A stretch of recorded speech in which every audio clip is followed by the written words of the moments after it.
बात करेंगे इराक में लंका कांड की। कुछ दिनों पहले आपने देखा था कि श्रीलंका के प्रेसिडेंट हाउस में प्रदर्शनकारियों ने कब्जा कर लिया था और अब ऐसी तस्वीरें इराक की संसद से आई हैं। इराक के संसद भवन में हजारों प्रदर्शनकारी घुस गए, वहां कब्जा कर लिया। हालांकि वजह क्या है, जवाब इस रिपोर्ट में।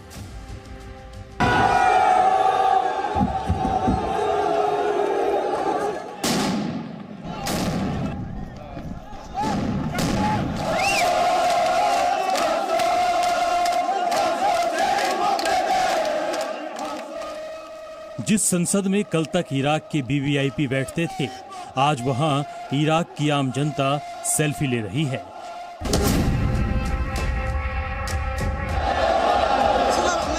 कोई संसद भवन का पानी पी रहा है और कोई कोल्ड ड्रिंक।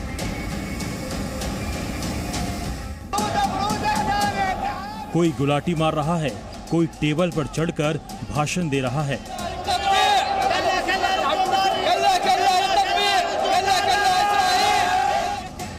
गुस्से और विद्रोह के बीच यहाँ पार्टी जैसा माहौल है। सेल्फी ली जा रही है, मस्ती की जा रही है।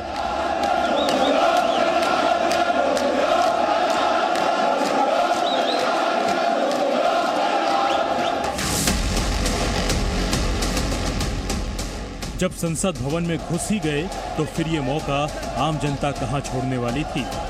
हर वो सुख सुविधा करीब से देख रही थी जो उसके लिए किसी सपने से कम नहीं था।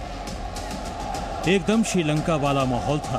फर्क सिर्फ ये, यहाँ बेड और बिस्तर नहीं, आराम फरमाने का मौका नहीं मिल रहा।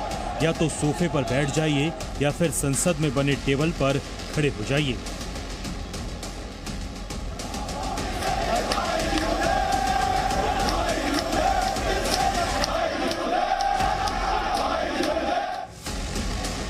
प्रदर्शनकारियों की आग से इराक जल रहा है। कंगाली की कगार पर खड़े इराक में बवाल मचा है। गुस्से की ज्वालामुखी ने राष्ट्रपति, प्रधानमंत्री सबको अपनी चपेट में ले लिया है। हालात इतने बदतर हो गए हैं कि इराक में कोई सरकार है या नहीं पता ही नहीं चल पा रहा।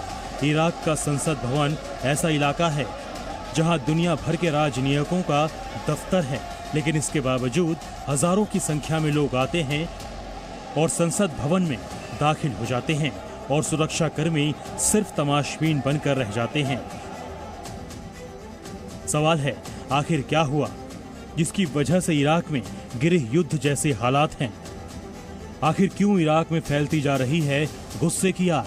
आखिर ऐसा क्या हुआ कि तेल का सबसे बड़ा उत्पादक होने के बावजूद सबसे बड़े आर्थिक संकट के दौर से गुजर रहा है इराक?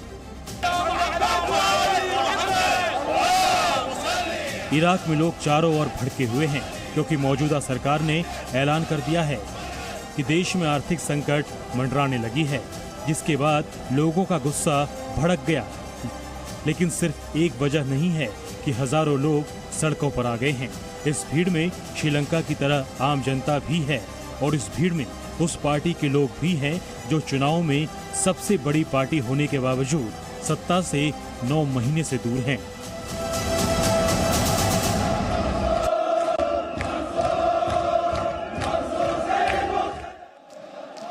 संकट के बादल इस कदर छाए हुए हैं कि रोशनी की कोई उम्मीद भी नजर नहीं आ रही। ब्यूरो रिपोर्ट, जी मीडिया।